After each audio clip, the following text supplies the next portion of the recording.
Good morning बच्चों। मैं आज आपके सामने फिर से प्रस्तुत हूँ। आपको आपके सिलेबस में से व्याकरण का एक पार्ट पढ़ाऊँ। एक पार्ट भी क्यों, दो छोटे छोटे से पार्ट हैं हमारे पास और अक्सर इनको हम एक साथ पढ़ाते हैं बच्चों। तो ये है, पहला पार्ट है उपसर्ग और दूसरा है प्रत्यय, क्योंकि ये बिल्कुल एक से पार्ट हैं। उपसर्ग शब्दों से पहले लगते हैं और प्रत्यय बाद में लगते हैं, तो इनको हम अक्सर साथ ही पढ़ाते हैं। आपको 7th में भी अगर पढ़ाया होगा जिस भी टीचर ने या मैंने, तो हमने ये पार्ट दोनों आपको साथ पढ़ाए थे। छोटे छोटे से पार्ट हैं, लेकिन आपने जब भी देखा होगा एग्जाम में, तो बच्चों हमें इन्हें समझने में या इनको हल करने में थोड़ा सा दिक्कत होती है जब तक कि हम अभ्यास न करें। तो आइए इस पार्ट को हम फिर से पढ़ते हैं। एक तरफ से समझिए कि आपने अगर प्रीवियस क्लासेस में समझा है तो ये आपका रिवीजन ही है। तो और आपको लिखित काम क्या करना है बच्चों, ये मैं बता दूं। ये मैंने क्लास के साथ पोस्ट किया है कि आपको कितना लिखना है। बहुत ज़्यादा नहीं लिखना है, मुझे पता है आप लिखने से घबराते हैं, लेकिन जो भी लिखने को दिया गया है उसे आप लिखिएगा ज़रूर, क्योंकि जब भी कॉलेज खुलेगा तो हम उसे चेक करेंगे।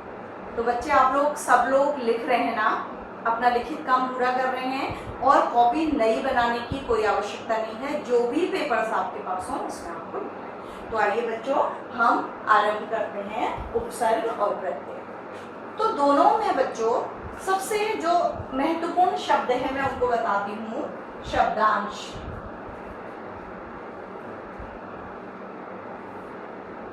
शब्दांश का तात्पर्य है शब्द का टुकड़ा। देखिए, शब्द और अंश मतलब पूरा शब्द नहीं, उसका टुकड़ा।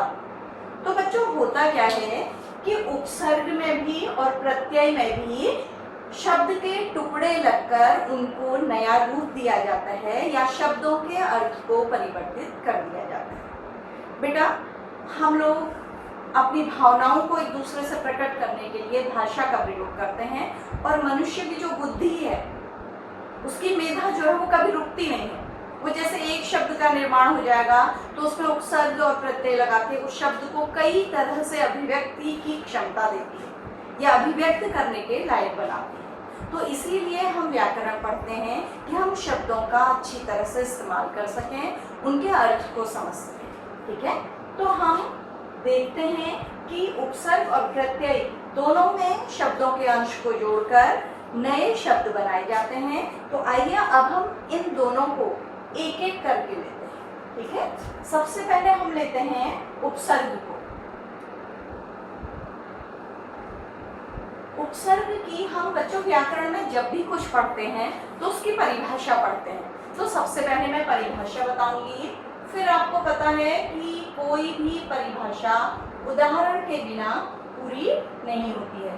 फिर हम इसके उदाहरण हल करेंगे या पहले मैं आपको बताऊंगी। ठीक है, तो परिभाषा हुई, मैंने आपको बताया था अभी, शब्दांश। तो जो शब्दांश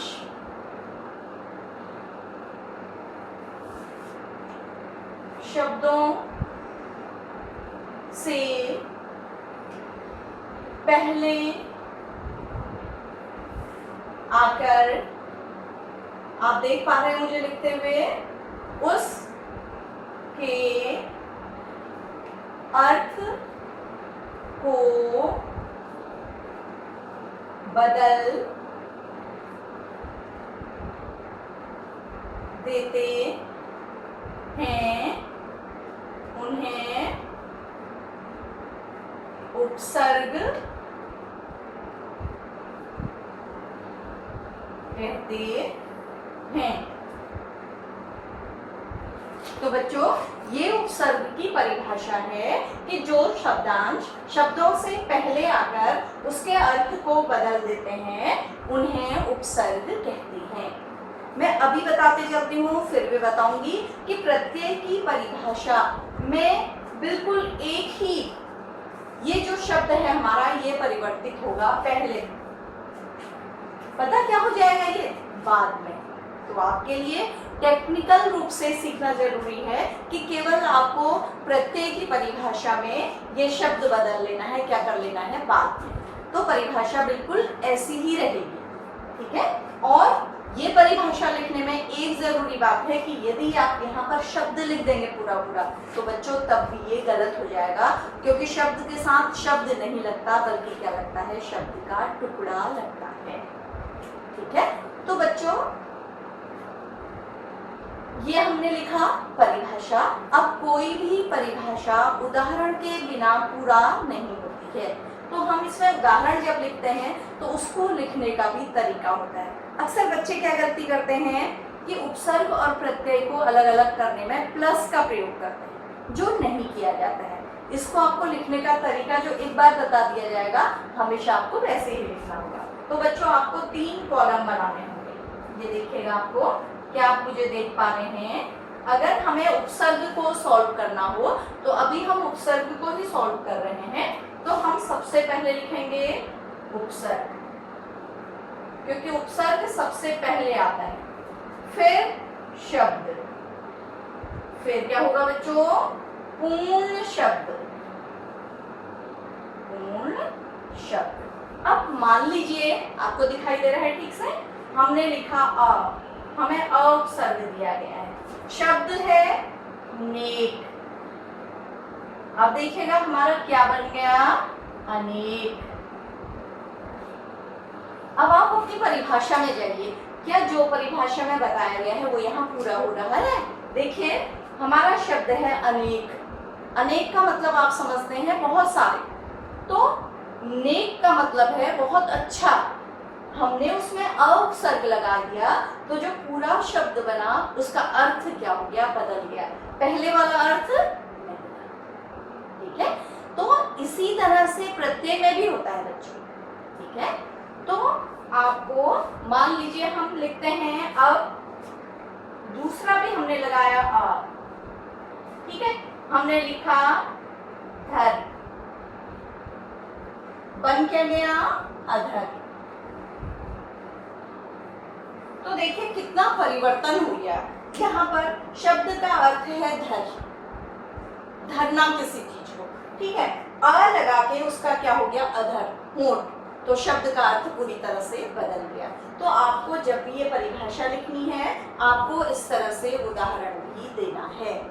तो आपको उपसर्ग की परिभाषा और उदाहरण समझ में आ गया ना।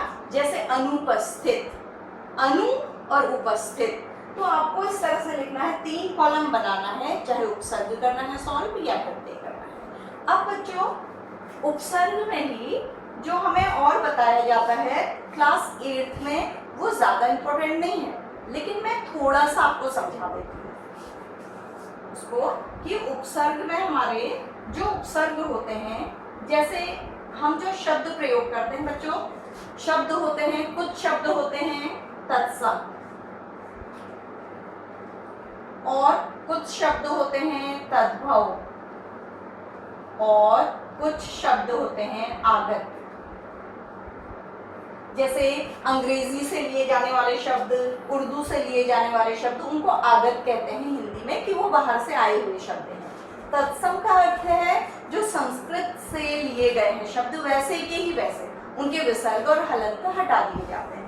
तो दूसरे हैं तद्भव, यानी कि जो संस्कृत के कठिन शब्दों से सरल रूप में प्रकट हुए हैं। तो हमारा उपसर्ग भी ये 3 प्रकार का ही होता है।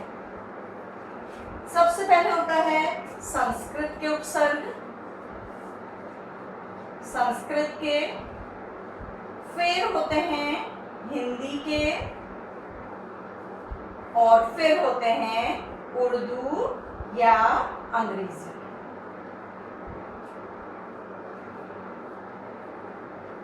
तो आपकी नॉलेज के लिए मैंने बता रखा आपको ये कॉपी में नहीं लिखना है, आपको एक पूरी चीज समझनी है अच्छी तरह से कि हमें उपसर्ग को अलग करना सीखना है। अब बच्चों जैसे हमने कुछ और उदाहरणों के द्वारा मैं इसको स्पष्ट करूंगी, और बाद में हम ये भी सीखेंगे कि ये परीक्षा में किस तरह से आते हैं। जैसे हमारा हो गया अतिरिक्त, हमें लिखा हुआ मिल गया अतिरिक्त, इसमें आपको तोड़ते समय क्या करना है ये मैं बताती हूँ आपको अच्छी तरह से। अधिकरण, अधिकरण है, और अगला है सफल।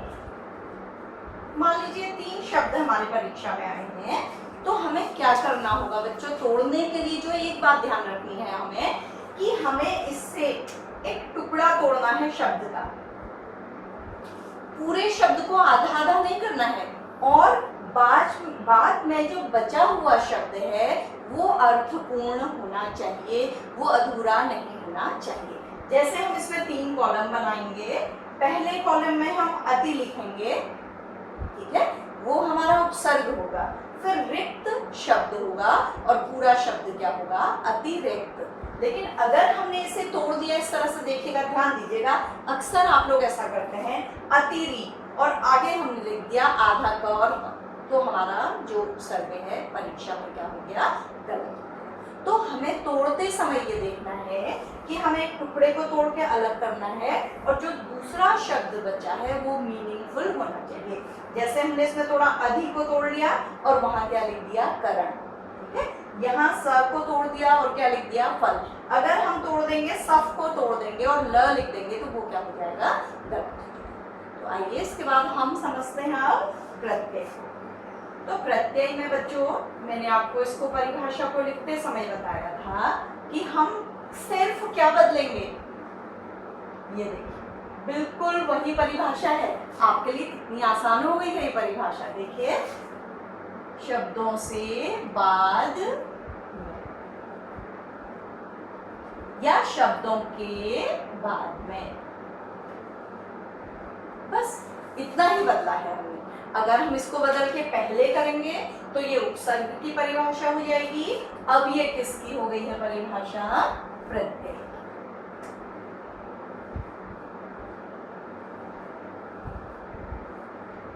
तो दोनों में शब्द का टुकड़ा लगना है, ठीक है, शब्दों के बाद में।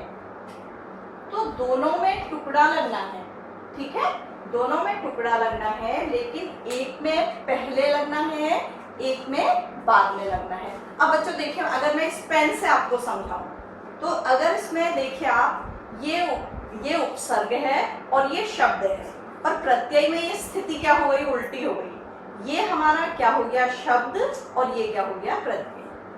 समझ में आ रहा है ना आपको? बिल्कुल उलट स्थिति, ठीक है। तो अब हम क्या कहेंगे प्रत्यय की परिभाषा में? जो शब्दांश शब्दों के बाद में आकर उसके अर्थ को बदल देते हैं उन्हें उपसर्ग कहते हैं, उन्हें प्रत्यय कहते हैं बच्चों। ये भी हमें बदलना पड़ेगा, ठीक है। उन्हें प्रत्यय कहते हैं, उन्हें उपसर्ग नहीं कहते बल्कि क्या कहते हैं? प्रत्यय। तो मैंने आपको पेन के एग्जाम्पल से भी सिखा दिया है कि प्रत्यय और उपसर्ग में स्थिति एकदम क्या होती है? उलट होती है। तो परिभाषा भी थोड़े से बदलने के बाद परिभाषा भी क्या हो जाती है? पूरी हो जाती है। तो मैं आपको कुछ प्रत्ययों के जो उदाहरण है वो करके बताऊंगी। प्रत्यय भी बच्चों 2 तरह से लगते हैं। देखिए, प्रत्यय के 2 भाग होते हैं, लेकिन आपको बहुत ज़्यादा समझने की इसमें ज़रूरत नहीं है। आपको केवल उपसर्ग और प्रत्यय की अवधारणा को समझना है, उन्हें अलग करना समझना है, उन्हें मिलाना समझना है, उपसर्ग और प्रत्ययों से नए शब्द बनाना सीखना है। तो 2 तरह के होते हैं बच्चों। एक कृत प्रत्यय होते हैं, कृत प्रत्यय होते हैं, दूसरे होते हैं तद्धित प्रत्यय। तो बच्चों, कृत प्रत्यय होते हैं वे प्रत्यय जो क्रिया शब्दों के बाद लगते हैं, और तद्धित प्रत्यय वो प्रत्यय होते हैं जो संज्ञा, विशेषण या अव्यय शब्दों के बाद लगते हैं।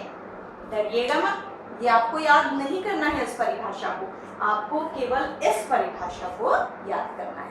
ये मैं समझाने के लिए बता रही। जैसे आपको सिल एक क्रिया शब्द है, उसमें आई प्रत्यय लगा देंगे तो सिलाई हो जाएगा, ये कृत प्रत्यय, ठीक है। और यदि हम चाय वाला ये प्रत्यय बनाएं तो चाय क्या है, संज्ञा है, उसके साथ वाला हमने प्रत्यय लगाया तो ये क्या हो गया, तद्धित प्रत्यय। लेकिन आपको आगे 9th में पढ़ना है या कभी अपनी नॉलेज के लिए व्याकरण की, आपको ये पता होना चाहिए कि प्रत्यय 2 तरह के होते हैं, इनके भी भाव होते हैं बच्चों बहुत सारे, लेकिन आपको नहीं पढ़ना। तो हम इसके उदाहरण को सॉल्व करके देखेंगे, आइए, और मेरे साथ सीखिएगा कि आपको ये परीक्षा में कैसे करना है। तो बच्चों हम इसमें भी 3 कॉलम बनाएंगे, ठीक है, इसमें 3 कॉलम बनाएंगे। इसमें लिखेंगे पूरा शब्द, शब्द और प्रत्यय। तो आपको प्लस से कुछ भी सॉल्व नहीं करना है, आपको ये कॉलम बनाने हैं, चाहे आपको 2 शब्द सॉल्व करने हो या 3 करने हो या 5 करने हो, ठीक है बच्चों। तो सबसे पहले बच्चों हमारे पास पूरा शब्द है चालबाज, तो हमें इसमें शब्द क्या है बच्चों, चाल, और प्रत्यय क्या है, बाज। आप समझ पा रहे हैं? अब फिर है हमारा शब्द है हंसी, पूरा शब्द है हंसी, तो हमारा शब्द जो था वो है हंस, और प्रत्यय क्या है, ई। इस तरह से आपको ये क्या करना है, अलग अलग करना है। और ऐसे आपको अगर ये परिभाषा लिखेंगे तो आपको ऐसे उदाहरण भी देना है। इसके अतिरिक्त आपका जैसे अभी देखिएगा कुछ और शब्द मैं आपको बताती हूँ। जैसे पूरा शब्द आपको दिया गया है दुकान, तो आपका शब्द क्या है, दुकान, और प्रत्यय क्या है, दार। तो ये आपके प्रत्यय हो गए। ऐसे बहुत सारे शब्द होते हैं बच्चों, जैसे मीठा और आस, मिठास बन जाता है। जापान में ई लगा दो, जापानी बन जाता है। पंजाब में ई लगा दो, पंजाबी बन जाता है। तो आपको ये ध्यान में रखना है। अब आपको मुझे ये बताना है कि ये परीक्षा में किस किस तरीके से आ सकता है, ठीक है।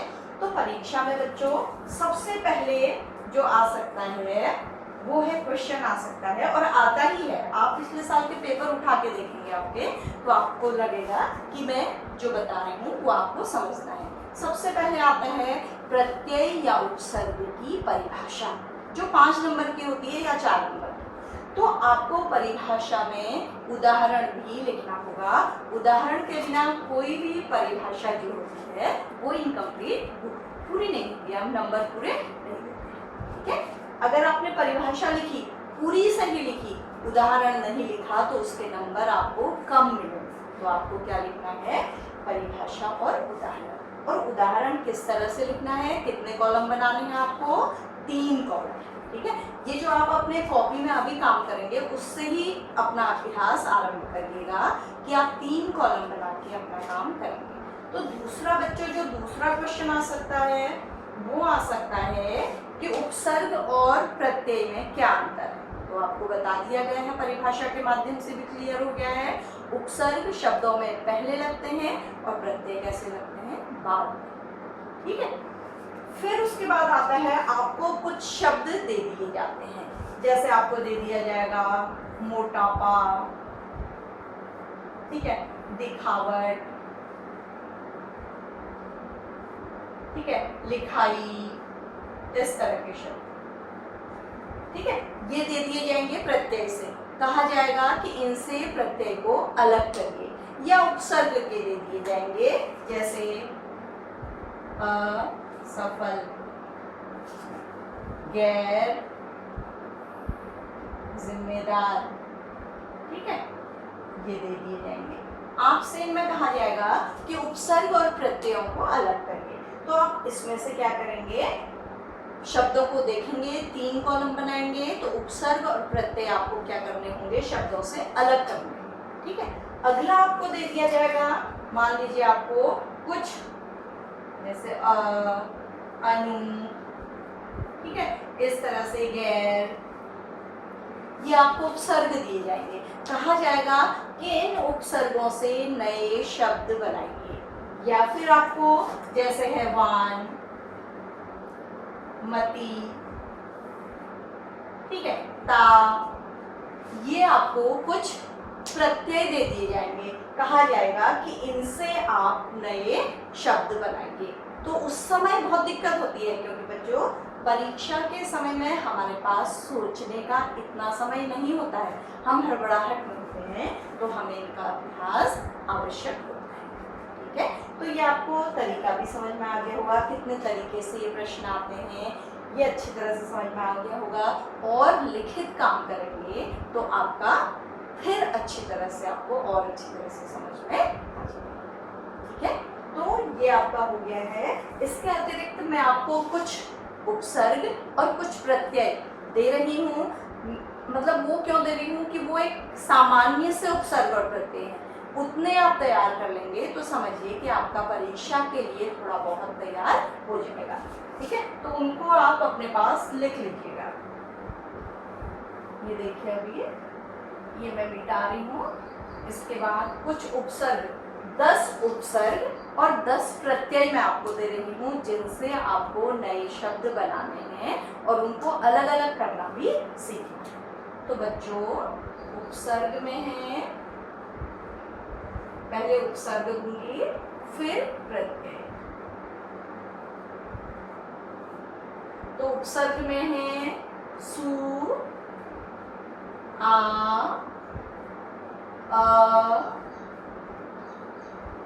नी, अनु, स्व, गैर। अब देखिएगा कितने होते जा रहे हैं, प्रति, कम और अन। इन उपसर्गों से आपको नए शब्द बनाना सीखना है। तो आप अपनी कॉपी में भी करिएगा, जितने भी उपसर्ग दिए गए हैं उनसे 2-2 नए शब्द बनाइएगा। बच्चों, पहले बुक कोई भी बंद करके बनाइएगा कि आप सोच पा रहे हैं या नहीं नए शब्द। और बच्चों, प्रत्यय हैं आपके दार, दानी, हार, त्व, ता, वाला, आन,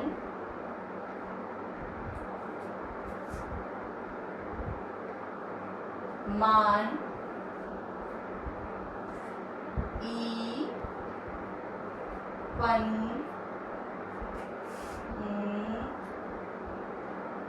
1 2 3 4 5 6 7 8 9।